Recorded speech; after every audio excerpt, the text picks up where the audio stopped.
कि दरबारी के बारी बारी से और राजन के नाम सुनाना।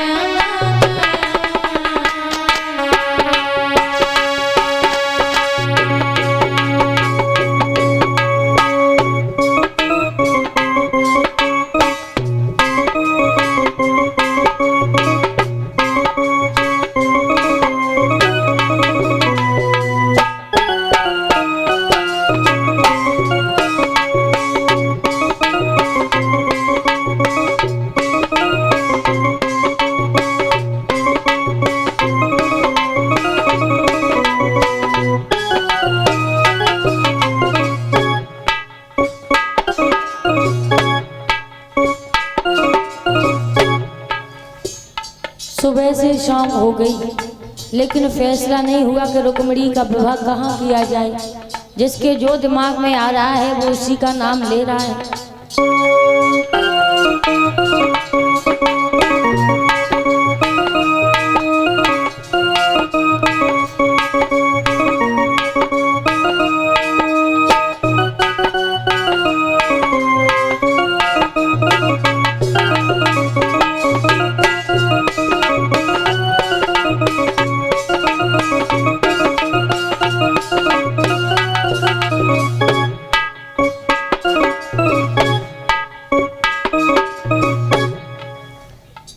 सुबह से शाम हो गई लेकिन विचार ही कर रहे हैं, फैसला नहीं हो रहा।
कोई किसी का नाम लेता है तो वहां पर दूसरे खड़े हो जाते उसके अवगुण बताने लगते हैं।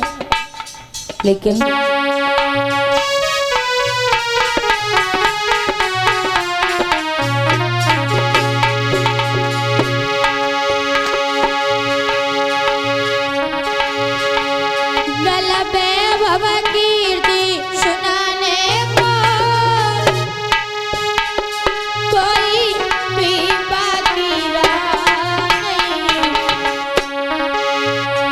घंटन तक चर्चा छिड़ी, घंटन तक चर्चा छिड़ी, पर विवाह नहीं तय हुआ।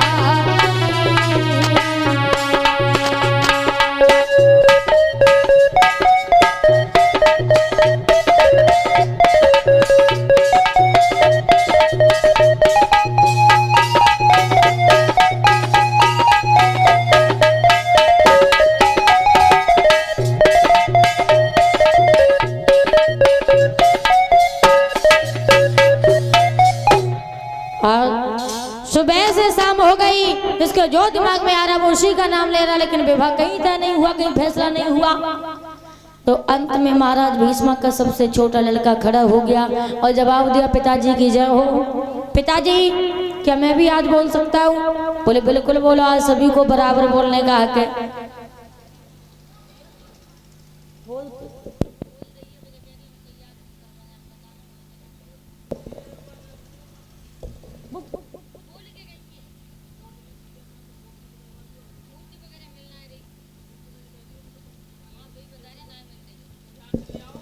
आज जब आप तो देखो पिताजी, वैसे बड़ों के बीच में बोलने का हमारा कोई हक नहीं है, लेकिन अब बहन की शादी की बात है तो मेरी नजर में एक लड़का है।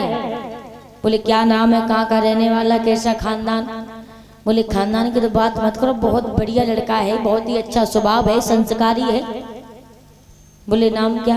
बोले पिताजी मेरी नजर में तो एक ही लड़का है कि आप द्वारिकाधीश भगवान कन्हैया को देख लीजिए।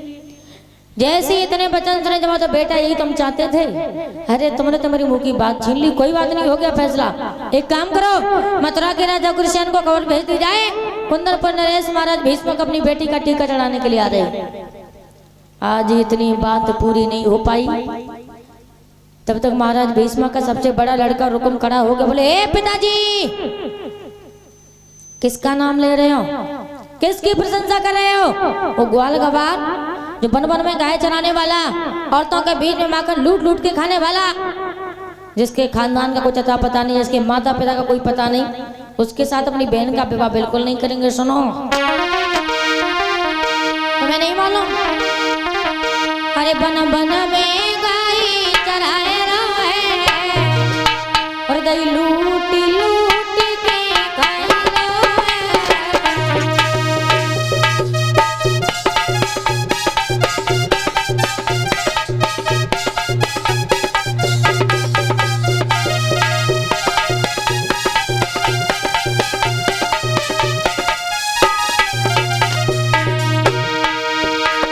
जवाब दिया पिताजी। उस कन्हैया की प्रशंसा हमारे सामने कर रहे हो, जिसके खानदान का कुछ अता पता नहीं, औरतों के बीच में ठिठोलियां करने वाला, बन बन में गाय चराने वाला, उसके साथ अपनी बहन का विवाह हरगिज नहीं करेंगे। बन बन में गाय चराए रहे और दही लूट लूट के खाए।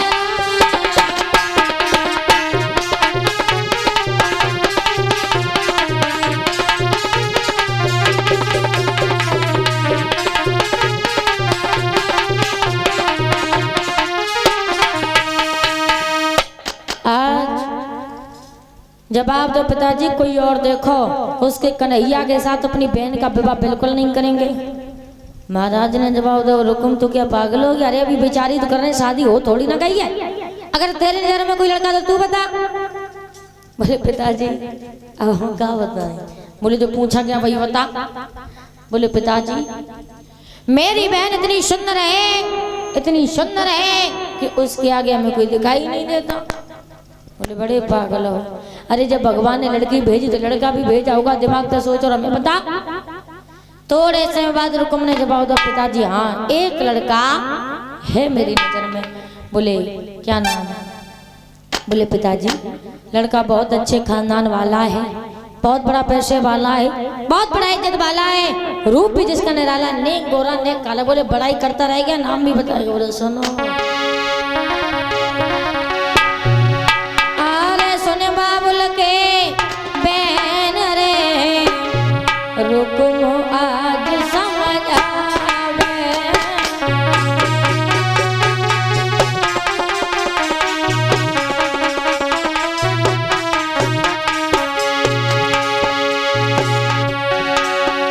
अरे सब राजन में होशियार रे, सब राजन में होशियार रे, शिशु पालो नजर मेरी आवे। पिताजी बहुत बड़ा खानदान वाला है, बहुत बड़ा पैसे वाला है, रूप भी जिसका निराला, नेक गोरा है नेक काला, तो क्या हुआ रिश्ते में बड़ा साला।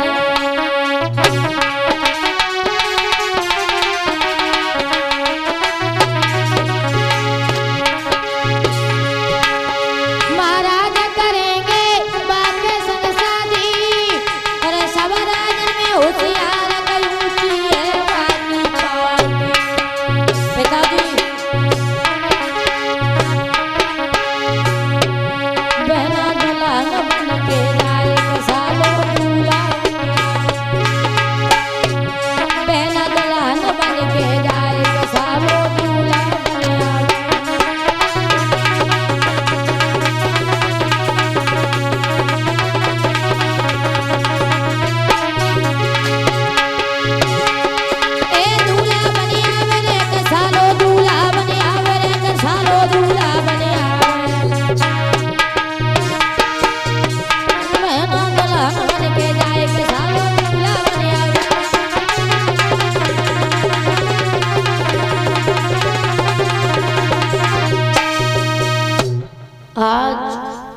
जवाब दो पिताजी बहुत बड़ा पैसे वाला है, बहुत बड़ा इज्जत वाला है, रूप भी जिसका निराला ने गोरा है ने काला है, तो क्या वो रिश्ते में अपना साला है और हम अपने साले के साथ अपनी बहन की शादी करेंगे। जैसी इतने बच्चन सुने महाराज भीष्म ने जवाब दिया, बदतमीज, अरे ये कहने से पहले तुझे मौत क्यों नहीं आई? एक बात बता रुकुम, क्या तू अपनी बहन की शादी अपने साले के साथ कर सकता? बोले क्यों नहीं? अरे जब वो अपनी बहन की शादी हमारे साथ कर सका तो हम काहे ना कर सका, जरूर करें। और तुम जो कन्हैया का नाम हमारे सामने ले रहे हो, पिताजी अगर कन्हैया इस आंगन में आया तो खून की नदियां बह जाएंगी। तुम हमारे साले से उस कन्हैया की बराबरी कर रहे हो, है? जिसके खानदान का कुछ अता पता नहीं, औरतों के बीच में आकर लूट लूट के खाने वाला, बन भर में गाय चराने वाला, ग्वाल गवार, उसके साथ अपनी बहन की शादी बिल्कुल नहीं करेंगे। शादी होगी तो हमारे साले शिषपाल के ही साथ होगी। महाराज भीष्म ने जवाब दो, देख रुकुम, बात समझने की कोशिश कर, ये समाज वाले थूकेंगे, हम कहीं मुंह दिखाने के लायक नहीं रहेंगे। बोले पिताजी साले का नाम ले दिया तो तुम पागलों की तरह चिल्लाने लगे, क्या कमी है साले में? बढ़िया खानदान है, बड़ा महल है, दौलत से बड़ा भंडार, रुक्मिणी बड़े सुकून से जिंदगी बिताएगी अपने। अब कन्हैया की का डर हो, अगर शादी होगी तो शिषपाल के ही साथ होगी, और अगर कन्हैया इस आंगन में आया हजारों वीरों की कुर्बानी हो जाएगी, हजारों औरतें विधवा हो जाएंगी, हजारों बच्चे अनाथ हो जाएंगे। महाराज भीष्म ने जवाब दो, रुकुम तुझे नहीं मालूम बेटा, देख बचपन में रुक्मिणी छोटी थी तो देवर्षि नारद ने भी यही कहा था कि रुक्मिणी का विवाह द्वारकाधीश कन्हैया के साथ होगा, अगर कन्हैया के साथ उसकी शादी हो जाएगी तो उसे कोई कष्ट नहीं मिलेगा। मैंने रुक्मिणी को कभी कोई दुख नहीं दिया और मैं ये चाहता हूँ कि शादी होने के बाद उसे ससुराल में भी कोई दुख न मिले। लेकिन आजकल के माता पिता बिटिया की जब शादी करेंगे तो लड़का देखने के लिए जाते हैं तो दो चीजें देख के आते हैं, पहला कि अच्छा घर है, और दूसरा ये कि एक लड़के के हिस्से में इतने बीघा खेत पड़ रहा है। ये दो चीजें देखते हैं, घर अच्छा है, लड़के के हिस्से में 10 बीघा खेती पड़ रही है, चलो कोई बात नहीं, लड़के की जिंदगी बड़ी आराम से खुशी खुशी बीत जाएगी। लेकिन आपने वो दो चीजें देखी, लेकिन लड़का नहीं देखा कि लड़का कैसा है, उसके गुण नहीं देखे, उसके संस्कार नहीं देखे। सबसे जरूरी महत्वपूर्ण ये है कि लड़के के गुण और संस्कार देखना, क्योंकि महाराज अगर लड़का अच्छा है, संस्कारी है, कदर करता है तो लड़की टूटी झोपड़ी में भी जीवन बिता लेगी, और अगर लड़का ही अच्छा नहीं तो फिर 4 मंजिल घर क्यों ना बना खड़ा हो, लड़की वहां से भी चली जाएगी। तो सबसे जरूरी लड़का अच्छा होना चाहिए, वरना आजकल के इतने अच्छे लड़के हैं कि ज्यादातर देखो दारू वाले ही मिलेंगे। ऐसा कोई है नहीं जो दारू ना पीता हो, सबकी दवाई दारू है। जब भी जाओ महाराज, ये शादी कोई गुड्डा गुड़ियों का खेल नहीं है, जीवन भर का बंधन होता है। तो ये बड़ी सोच समझ के फैसला करना चाहिए, क्योंकि ये अगर एक फैसला अगर गलत हो गया तो लड़की की पूरी जिंदगी बर्बाद हो जाती है। आप तो शादी कर देते हो, लड़की ससुराल में चली जाती है, लेकिन आपको क्या मालूम वो लड़की रोज कोने में बैठ के रोती है। अब घर वालों से कह भी नहीं सकती, अगर कह देंगे तो वो भी चिंता में आएंगे, रोज घुट घुट के अपनी जिंदगी बिताती है। तो लड़के में अच्छे गुण और संस्कार होने चाहिए। लड़का ऐसा देखो जो अच्छा हो, कदर करे, वरना ये तो सभी को पता है कि मैया सीता का विवाह श्री राम जी के साथ हुआ था। महाराज जनक ने तो यही सोचा था, चलो राम के साथ विवाह होगा तो हमारी बेटी सीता को कोई कष्ट नहीं मिलेगा, है? लेकिन यज्ञपति जी उनकी ज्यादा से ज्यादा जिंदगी वनवास में गई। 14 वर्ष राम जी के साथ वन में रही और बाकी जब लौट के अयोध्या में आई तो प्रजा ने लांछन लगाई चरित्रहीन का, तो स्वामी वाल्मीकि के आश्रम में रही, यानी रही तो वन में। तो उनकी आधे से ज्यादा वन में जिंदगी गई, तो पर उन्होंने अपनी बेटी को इतना काबिल इतना बनाया कि उन्होंने वन में भी जिंदगी बिता ली। तो बेटियों को पढ़ाने लिखाने के साथ साथ काबिल भी बनाई, कैसी भी परिस्थिति हो हर परिस्थिति को डट के सामना करें। आज महाराज भीष्मक ने बार बार समझाया, रुको मेरी बात समझने की कोशिश करो लाला, मेरे 2-4 लड़कियां नहीं, अकेली रुक्मिणी है। अरे इकलौती दियर हमारी,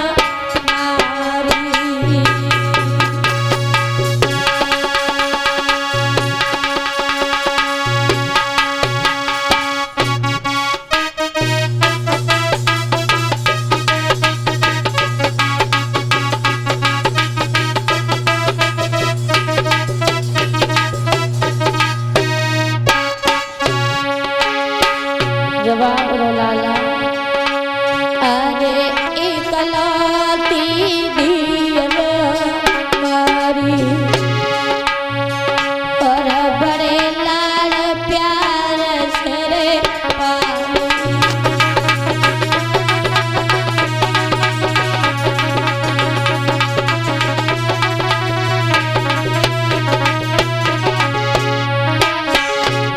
रुको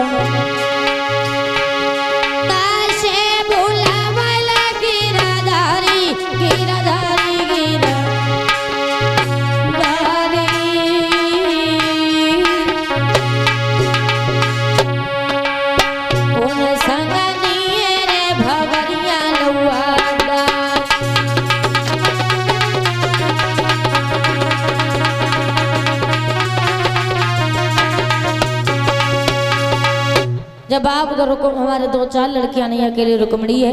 मैंने रुक्मिणी को कभी कोई दुख नहीं दिया, मैं ये चाहता हूँ ससुराल में उसे कोई कष्ट न मिले।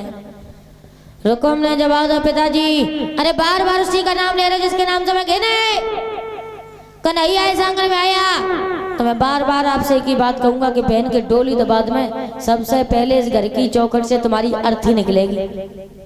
कन्हैया का नाम, पता नहीं उस कन्हैया में ऐसा क्या है जो मेरे साले में नहीं। शादी होगी तो मेरे साले के ही साथ होगी। अगर कन्हैया इस आंगन में आया तो नतीजा बहुत गलत होगा। सुनो, अरे मेरे सामने ओ बाबुल ये चाल नहीं चल पाएंगी। सुनो, और अगर शादी पक्की होगी तो तलवार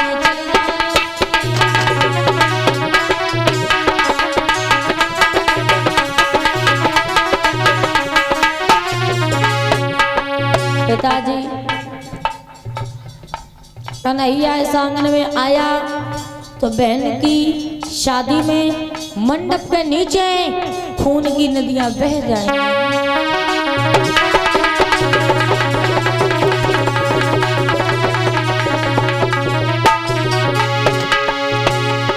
अरे मेरे सामने ओ बाबुल ये चाले नहीं चल पाएंगी, और अगर शादी पक्की होगी तो तलवारें चलना।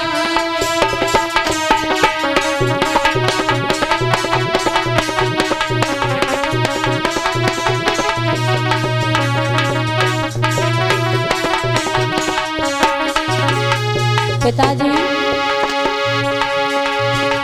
शिशुपाल के संग शादी हो, अब नहीं आना काती हो। कृष्ण दूल्हा बन के आएगा, वीरों की कुर्बानी हो।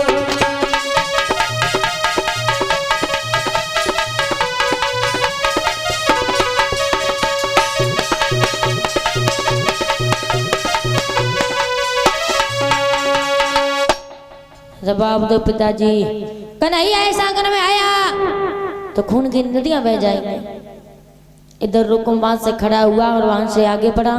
अब तो महाराज भीष्म कुछ कह भी नहीं सकते, क्योंकि महाराज बताया जब घर में बच्चे सियाने हो जाए तो माता पिता की नहीं चलती, चलती है लेकिन कम चलती, लेकिन ज्यादा बच्चों की चलती है।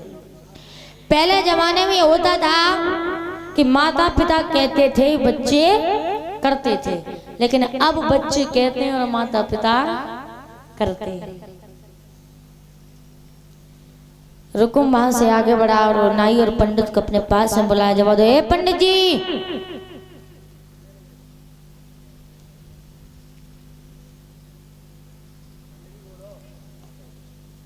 इधर आओ। तुम तो जानते हो हमारे साले साहब कितने बड़े पैसे वाले। बोले हाँ, और तुम ये भी जानते हो कि उनका समाज में कितनी इज्जत है, कितना नाम है। बोले जानते हैं। तो तुम एक काम करो, तुम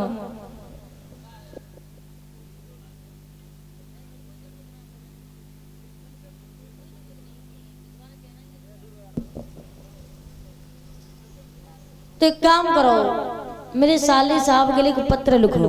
बोले लिखवाओ। पत्र लिखवाया और जवाब दो, चंदेली के रहने वाले हमारे साले शिषपाल, हमने ये विचार किया हम अपनी बहन रुक्मिणी का विवाह तुम्हारे साथ करेंगे।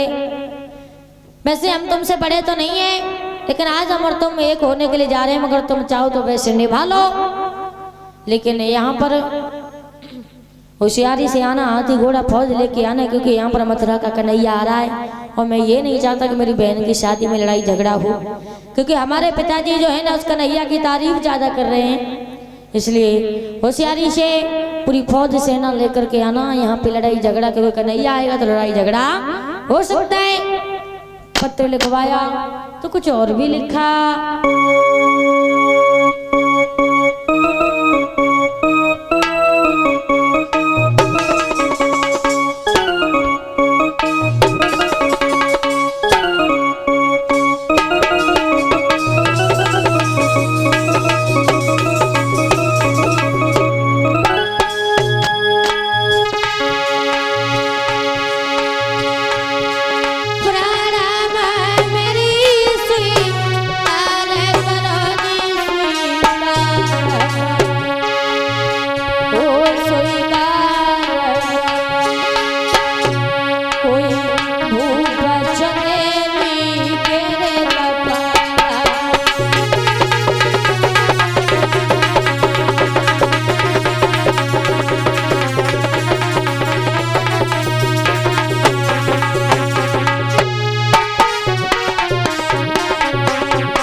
भैया ये जिस दिन की बाइक खड़ी है ना वो वहां से हटा दो। जितनी भी बाइकें हैं जिसकी खड़ी हो वो साइड से कर दो, वहां से हटा दो जाके।